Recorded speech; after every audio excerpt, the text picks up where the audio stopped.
i gëzuar i vitit, kalamajt me zi presin pemën. Lindja edhe fokusi i Krishtlindjes nuk ka qenë asnjëherë tek dhurata dhe të zbukurimit dhe të lirat e qytetit. Mos në fillimet e mia si besimtari krishter, isha aq i fokusuar tek shpjegimi i simbolikës, sa nuk kisha mundësi të shijoj bukurinë e festës edhe gjë. Të parathënë nga profetët që Jezusi do të lindte në një fshat të vogël të quajtur Betlehem. Dia nuk donte që të vinte për të na treguar që është mbret. Donte të vinte për të na shpëtuar ne.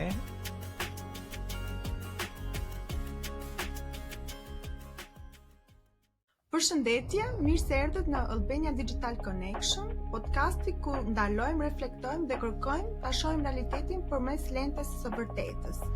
Unë jam Vasi dhe bashkë me Afrimin ftojmë të bashkojmë një hapësirë të qetë, sinqertë dhe reale, ku do flasim e diskutojmë për tema që na prekin, na sfidojnë dhe na formsojnë ne si persona, na formsojnë karakterin, patjetër na formsojnë edhe bindjet për besimin.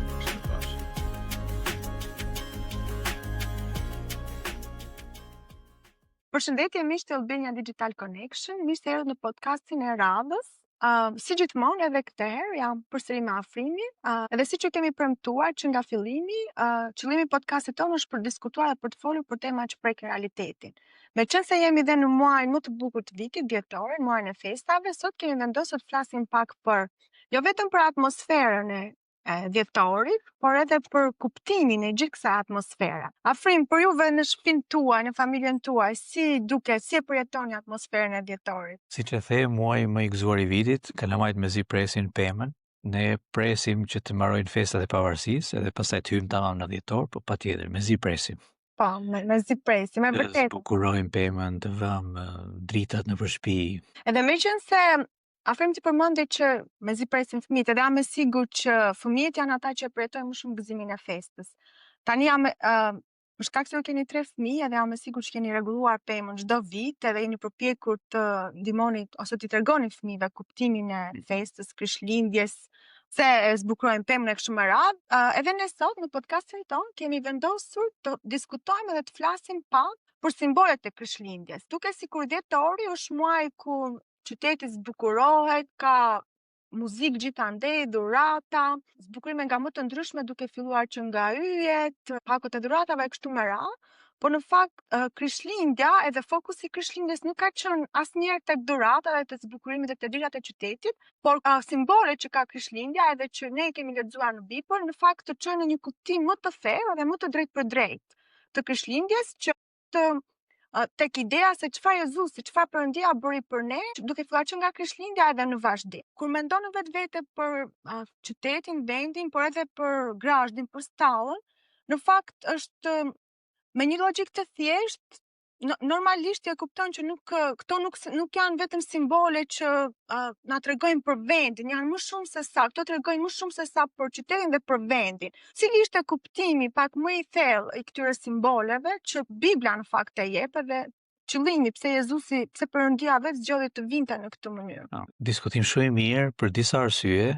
Unë mbaj mend sidomos në fillimet e mia si besimtari krishter, isha aq i fokusuar tek shpjegimi i simbolikës, sa nuk kisha mundësi të shijoj bukurinë e festës edhe gjëra që vendosim. Kështu që desha ta filloj duke thënë që të gjitha këto gjërat janë të bukura, të këndshme. Prandaj është, kur themi, muaji më i bukur i vitit, edhe për fëmijët, është sepse në fakt ambienti gjallërohet dhe duket më bukur se sa më përpara. Së pari një duhet thënë që ngjarja e Krishtlindjes nuk ka pothuajse asnjë gjë në atmosferë edhe në dukje me realitetin tonë sot dhe si e festojmë. Nuk mund ta imagjinojmë, por nuk ka ndodhur që Jezusi është lindur në një fshat ose në një qytet me drita të bukura, me ambient festiv edhe me shtëpiza druri ku mund të shkosh të pish kafe aty, kështu që nuk ka asnjë lidhje me këtë. Një pjesë e këtyre janë zhvilluar rrugës në kontekste të ndryshme kulturore dhe si rezultat prandaj ndoshta duhet flasim tani për simbolikën. Në lidhje me Betlehemin, Jezusi ka lindur në një fshat të vogël në Jude, në Izraelin e asaj kohe, që quhej Betlehem. Ishte parashikuar që do të lindte aty. Prindrit e tij u kthyen, Jozefi dhe Maria u kthyen në Betlehem sepse Perandëria romake e kohës kërkonte që njerëzit të ktheheshin në vendin e origjinës për të bërë një rristrim popullsie dhe qelloi që ishin atje për të lindur. Çfarë simbolizon kjo lindja e Jezusit në një grazhd, në një stallë dhe vendosja e tij në një grazhd? Më thënë, çfarë ka dashur të na tregojë në Perëndia përmes kësaj? Çfarë tregon kjo? Pse Jezusi, pse Perëndia vetë zgjodhi që të vinte në këtë formë? Kjo është pyetje që del në fakt nga këndvështrimi i vendit ku jemi tani, edhe i ngjarjeve që dim më mbrapa për Jezusin, sepse në momentin kur Bibla na e tregon historinë, në fakt kjo është një nga arsyet që besoj që është vërtet histori e vërtetë, kështu ka ndodhur. Detajet e shpjegimit të historisë janë shumë të thjeshta, nuk ka asnjë koment në tekstin biblik për lindjen e Jezusit në lidhje me domethënie ose simbolik të Betlehemit.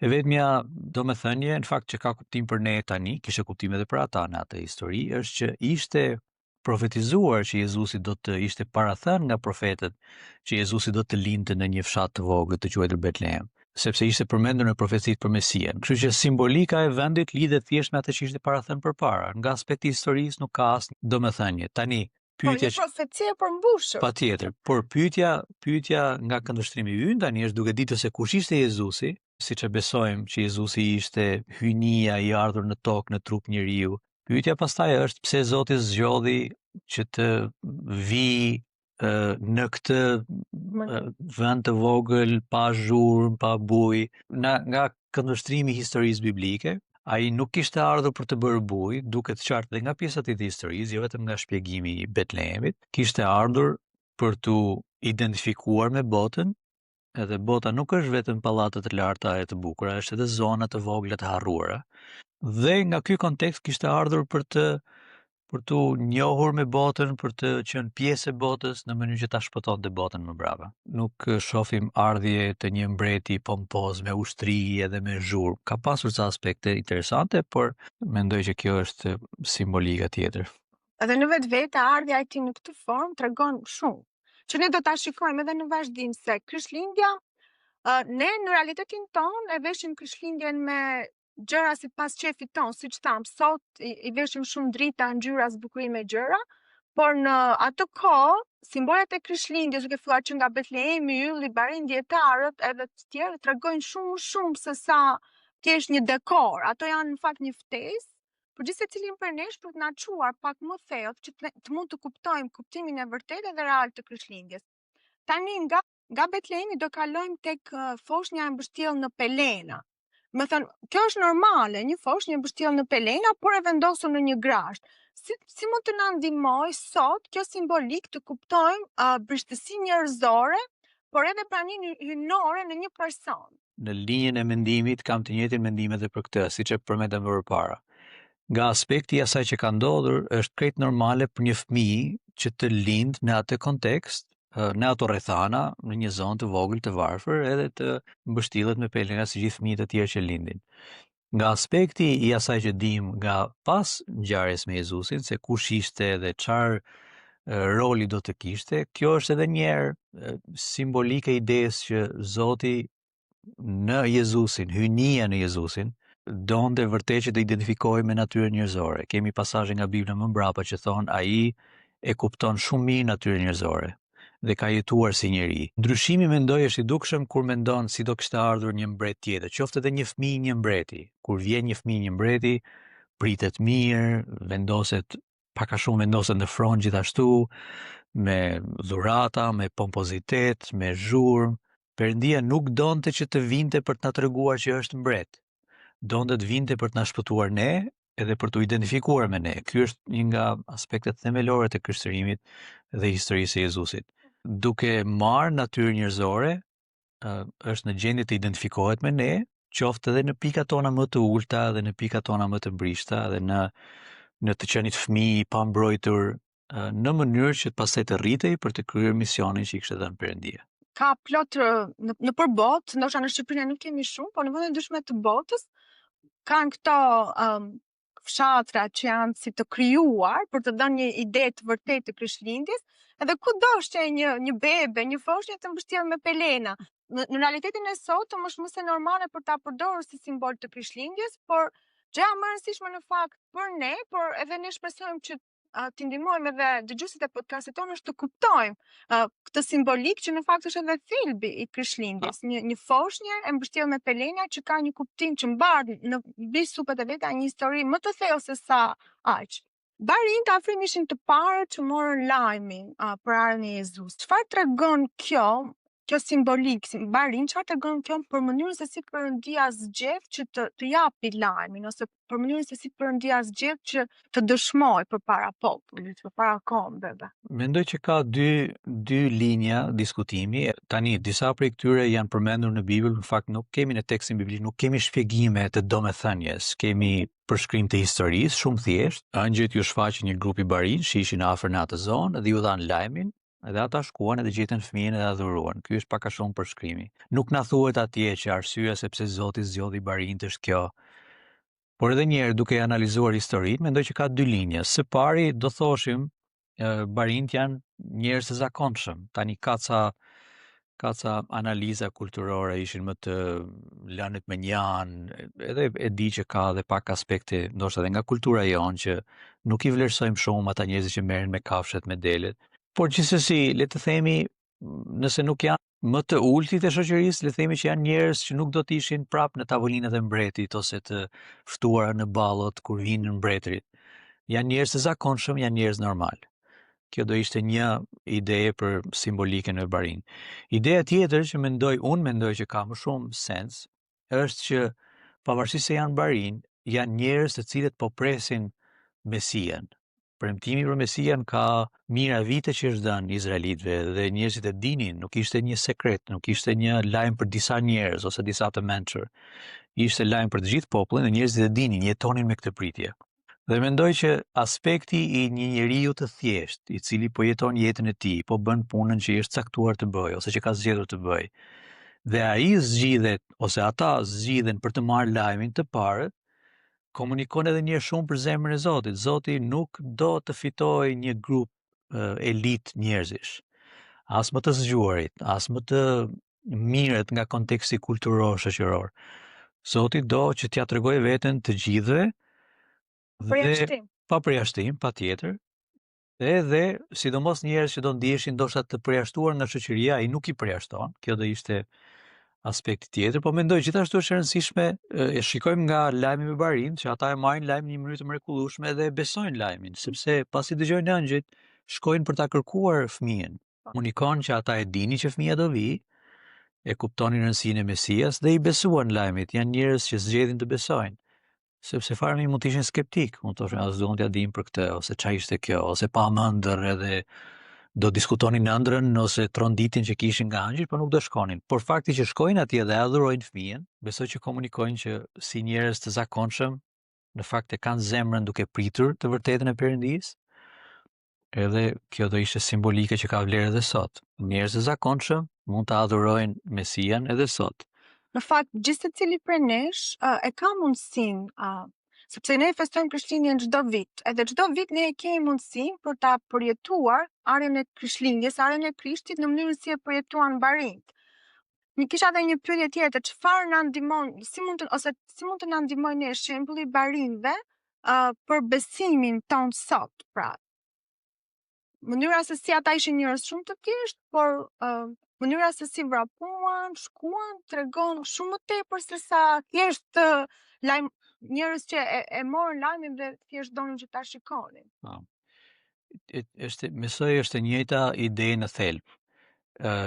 Nga asaj që ka sjell Perëndia i Biblës, sidomos në ardhin e Jezusit, në shfaqjen e Jezusit në tokë, në trup njeriu, dhe në të gjithë rrjedhën e historisë së tij në tokë, mësimet e tij, shembullin e tij.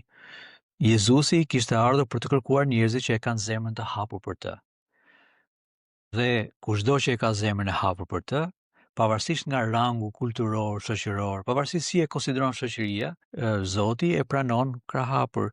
Ky nuk është ilustrimi ndoshta më i mirë. Por nëse po flasim për festim Krishtlindje sot, edhe po themi le të shkojmë tek vendi ku ka natyrë festive më të mirë. Në Tiranë është kryesisht në qendrën e qytetit, sepse ka drita, ka kafene. Ka gjithçka që njerëzit duan. Ka gjithçka, po. Por nuk është e mundur për çdo njeri të shkojë atje, ose nuk është e mundur të shkosh të rish atje gjithkohon edhe vetëm kjo është natyra e festës. Në fakt, nga lajmet çdo vit, edhe nga përvoja, aty nuk është shumë edhe e lirë për të shkuar. Kafeja kushton shtrenjtë, ushqimi kushton shtrenjtë, parkimi është i vështirë për të gjetur. Por lajmi këtu është që ti nuk ke pse të bëhesh pjesë e thelbit të fesës duke shkuar atje. Mund të shkosh atje dhe ta shijosh për një kafe o për një bisedë me miq. Por nga këndvështrimi i mesazhit biblik, lajmi është që dera për të hyrë në praninë e Perëndisë është e mundur për çdo njeri, pavarësisht nga rangu, nga statusi dhe pavarësisht nëse është në gjendje të shkojë aty në vendet më të mira e më të bukura dhe të shijojë atmosferën e fesës. Mund të jesh në shtëpinë tënde, mund të kesh shumë pak, mund të mos kesh shumë ambient festiv, por nëse e kupton atë që ka ndodhur me Jezusin, zemrën e ke në festë dhe kjo mjafton. Edhe barinëve ju mjaftoi. Po, edhe barinët e kuptojnë. Gjithashtu një nga simbolikat e Krishtlindjes është edhe kori i angjëve që këndojnë paqen mbi tokë. Në fakt, paqja është një nga fjalët kyçe të Krishtlindjes, edhe duke sikur është një nga fjalët kyçe që të realitetit ku ne jetojmë. Bota që ne jetojmë sot, realiteti jonë është i etur për paqe, jo vetëm për paqe që i referohemi një mungese lufte reale, por për paqe shpirtërore, paqe mendore dhe kështu me radhë. Si mund të kuptojmë edhe jetojmë këtë lloj paqe edhe në ditët e sotme, pra kishim një kor engjësh që këndonin paqe mbi tokë. Kush ishte kjo paqe dhe si mund ta përjetojmë ne sot? Së pari njerë kur angjët këndojnë duke thënë barinëve lavdi i qoftë Perëndis në lartësitë qiellore e paqen në tokë njerëzve që ai ka për zemër. As në atë moment, në atë situatë, asnjë gjë nuk ndryshoi për paqen. Në fakt ishte thjesht një fëmijë që kishte lindur. Në një farë kuptimi kjo është edhe deklaratë në dy aspekte. E para është për të komunikuar përmbushjen e premtimeve të Perëndisë. Njeriu dhe Perëndia kanë qenë gjithmonë që nga momenti i rënies në mëkat, siç e tregon Bibla me Adamin dhe Evën, kanë qenë gjithmonë larg pranisë së njëri tjetrit, ose më saktë njeriu ka qenë larg pranisë së Zotit. Si rezultat, kjo sjell një të jetuar që nuk mund të përkufizohet si të jetuar në paqe. Kemi probleme të lidhemi me Perëndin, kemi probleme ta njohim Zotin, kemi probleme të jetojmë në bashkësi me njëri tjetrin për shkak të mëkatit, të së keqes, edhe s'ka nevojë me fol shumë për këtë, sepse mjafton të shohim lajmet edhe dallohet që bota nuk ka paqe. Perëndia kishte premtuar që do të sjellë Mesian për ta shpëtuar njeriu, për ta vënë në paqe zemrën e njeriu në raport me Perëndin. Kështu që angjët janë duke kënduar sepse plani i tij i shpëtimit për të sjellë paqen njeriu ka filluar të vihet në veprim. Dhe gjithashtu janë duke parathënë atë që ka për të ndodhur, sepse ne e dimë më mbrapa që Jezusi u rrit, foli vërtetën për mbretërinë e Perëndisë, edhe u sakrifikua për mëkatin e njerëzve, duke sjellë përmes sakrificës së tij paqe për zemrën e njeriu. Po flasim për paqe në mes nesh dhe Perëndisë, sepse për shkak të mëkatit jemi armiq të Perëndisë, thot Bibla. Por për shkak të sakrificës së Jezusit tani jemi në paqe me njëri tjetrin, dhe jemi miq me njëri tjetrin. Kjo pastaj për ata që e kanë marrë këtë paqe sjell hapësirë për të pasur paqe edhe me njerëzit. Nëse e njeh të vërtetën e Perëndisë, mund të jetosh në paqe me njerëzit e tjerë, sepse nuk i shikojmë më njerëzit si armiq, i shikojmë si krijesa të tij, të cilët kanë nevojë të njohin të njëjtën paqe, të njëjtën dashuri.